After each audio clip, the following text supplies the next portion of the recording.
Bonjour à tous, j'espère que vous allez excellemment bien aujourd'hui. On se retrouve pour parler rugby. Pour faire le débrief de Fidji-Portugal. On va revenir sur ce match avec la victoire historique des Portugais en Coupe du Monde. Et celle-là, elle fait du bien. N'hésitez pas à vous abonner à la chaîne, à réagir dans les commentaires, à mettre un pouce bleu, à partager la vidéo sur les réseaux sociaux, notamment auprès de vos proches. Si vous pensez que ça peut les intéresser, dans les commentaires, n'hésitez pas à me dire qui vous a plu, qui vous a déçu. PS 2.0, c'est sur la plateforme de podcast Amazon, Deezer, Spotify, Google, TikTok, le débrief juste à la mi-temps et à la fin des rencontres que j'ai eu le temps de voir en direct, notamment ce Fidji-Portugal. On commence tout de suite avec ce match. L'exploit de cette phase de poule de Coupe du Monde, il est là avec cette victoire des Portugais face aux Fidji, victoire 24-23. C'est un beau match de la part des Portugais, c'est une belle victoire du Portugal de Patrice Lagisquet qui s'en allait après ce match-là. C'est un match où il a fallu être très fort mentalement parce qu'il y a eu des retournements de situation d'un côté comme de l'autre. Voilà, on a eu un moment les Fidjiens qui menaient à 4 minutes de la fin de la rencontre, tu te dis bon, ça va le faire, ça va être bon. Et puis les Portugais arrivent à en remettre une à la 80e. Ça a été un match vraiment très très intéressant. Sur cette Coupe du Monde, beaucoup de gens ont dit parce qu'il y a eu la Namibie qui s'est pris une branlée, parce que l'Italie a eu du mal. Mais je trouve quand même que il faut pas tout voir en noir. C'est-à-dire qu'il y a des équipes qui ont vraiment progressé. Je trouve qu'on a un top 15 aujourd'hui mondial qui est beaucoup plus costaud qu'il y a 20 ans. Tout simplement, même s'il y a encore des différences de niveau. Et je pense qu'il va falloir aussi obliger les nations du top 5, top 6 mondial à aller jouer ces plus petites nations lors des tournées d'automne. Euh, cette Nation Cup, on va dire, en automne, doit servir à ça, à ce que les grosses nations jouent les plus petites nations, ce qui permettra à ces petites nations d'avoir un peu plus de matchs à haute intensité. Je crois que c'est ce qui leur manque. On a vu, il y a des équipes qui ont tenu une rencontre, mais qui ont eu du mal à tenir 4 rencontres. Et puis oui, le Portugal a montré des très très bonnes choses. Je pense qu'il y a des beaux talents. Alors on m'avait fait un trade assez intéressant dans les commentaires sur un petit message sur le Portugal, sur le rugby au Portugal. On m'avait dit notamment ça se joue principalement dans certaines régions du Portugal. Il y a des régions du Portugal qui ne pratiquent absolument pas le rugby. Et ça se cantonne à quelques petites régions assez ciblées du côté du Portugal. Et on m'avait dit également que la télévision portugaise nationale diffusait ces compétitions de ces matchs de Coupe du Monde, ce qui est très très bien.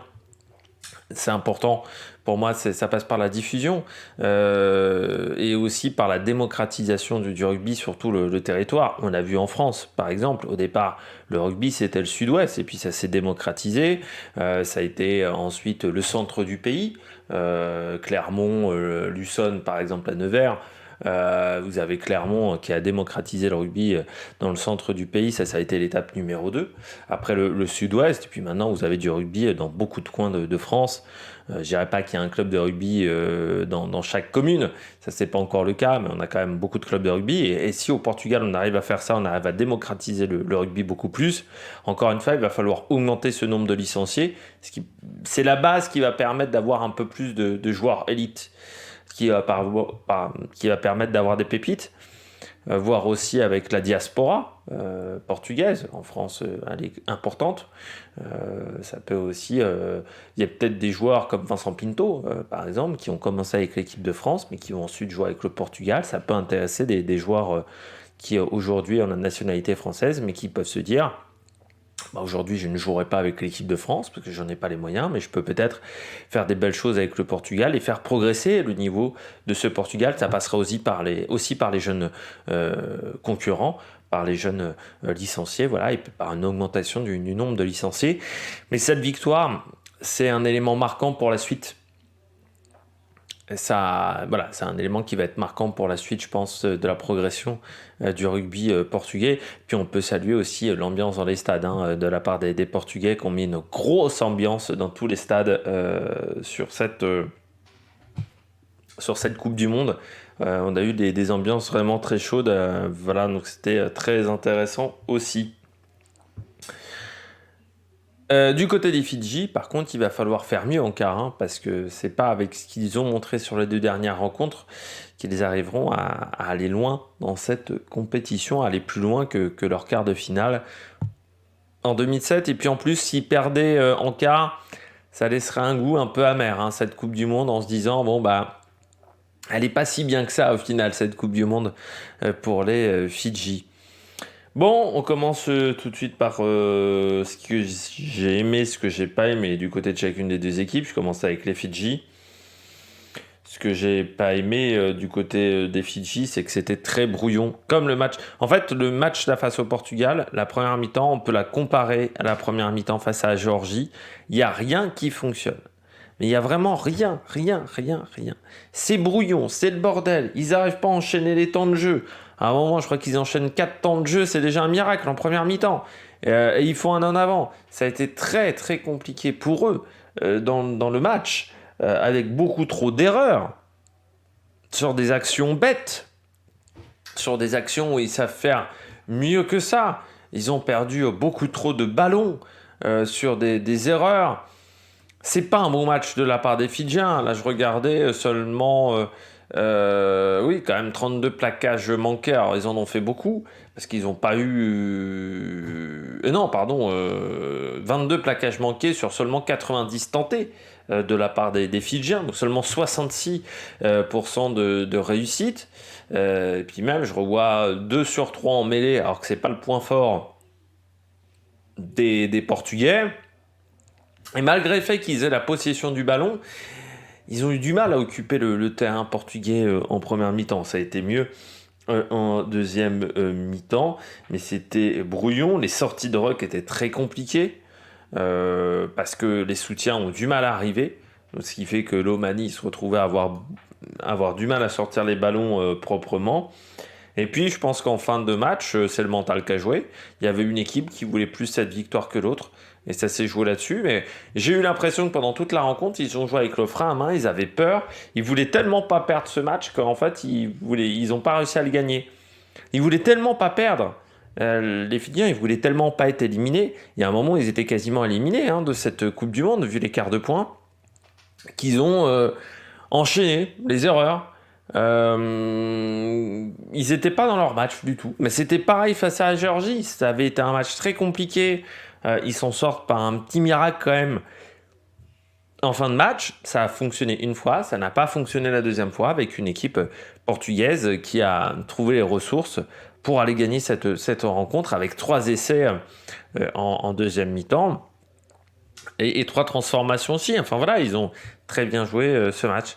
Ils s'en sont très très bien sortis. Et encore, en première mi-temps, ils auraient pu marquer un peu plus, mais ils ont voulu à chaque fois prendre l'essai. Et c'est qu'à la fin, ils prennent la transformation avec Samuel Marquez. Mais ça a été compliqué. Heureusement, il y a eu leur puissance. Mais ça ne peut pas que suffire, la puissance. Il va falloir du collectif. Il va falloir jouer comme on a vu face à l'Australie, comme on a vu face au Pays de Galles, où c'était le jeu au pied qui avait été vraiment déficient face au Pays de Galles, mais dans le jeu c'était mieux. Là, c'est vrai que ça fait 2 matchs où c'est très compliqué quand même de la part des Fidjiens, donc c'est pas bien. Alors j'ai eu vraiment l'impression que il leur suffisait tellement de pas grand chose pour gagner que ils ont eu du mal, voilà, tout simplement, mentalement. Je pense que l'approche mentale de cette rencontre n'a pas été bonne de la part des Fidjiens.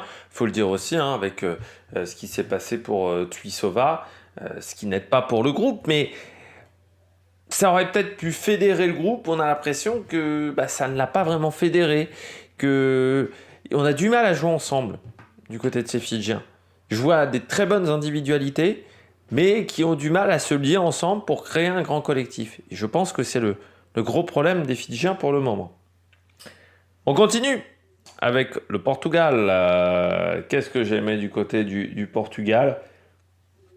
Les touches. Alors pourtant, ça a été un peu moins bien que face à l'Australie, où vous avez été incroyable face aux Australiens.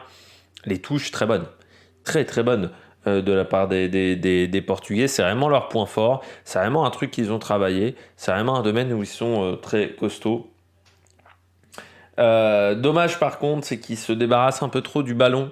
C'est-à-dire qu'il y a des moments où ça aurait mérité de faire un temps de jeu supplémentaire, 2 temps de jeu supplémentaires, et on a joué au pied.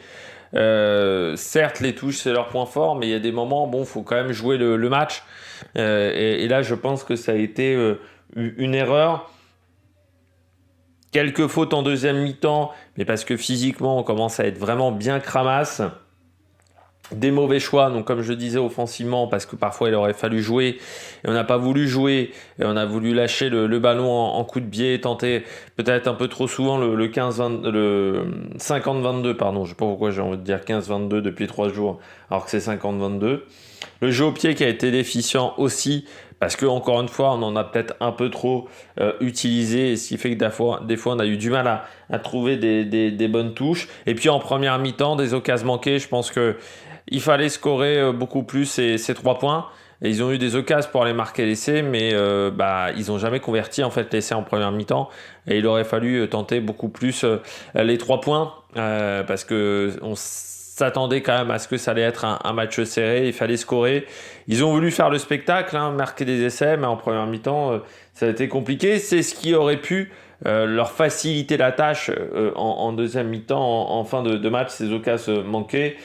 Cette fatigue aussi en fin de rencontre, on sent qu'il y avait beaucoup de joueurs qui étaient quand même bien fatigués, mais ils ont réussi à avoir un gros mental.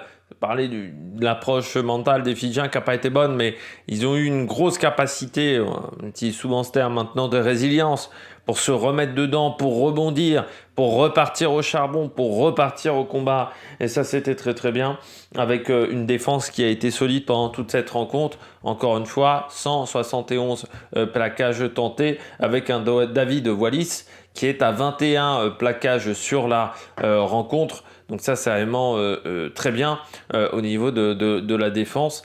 Donc c'est un match qui est vraiment solide de la part des Portugais. Ils n'ont pas fait de grosses erreurs.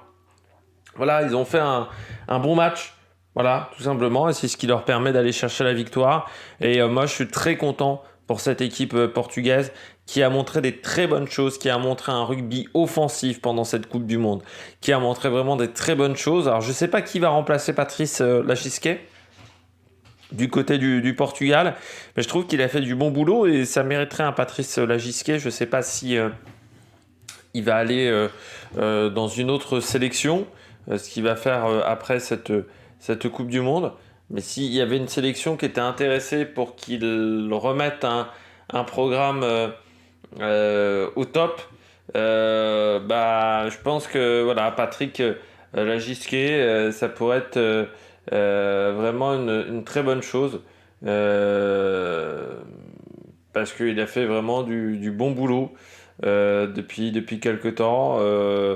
Là, avec cette sélection, il a fait vraiment des très très bonnes choses. Donc, non, c'est vraiment une satisfaction.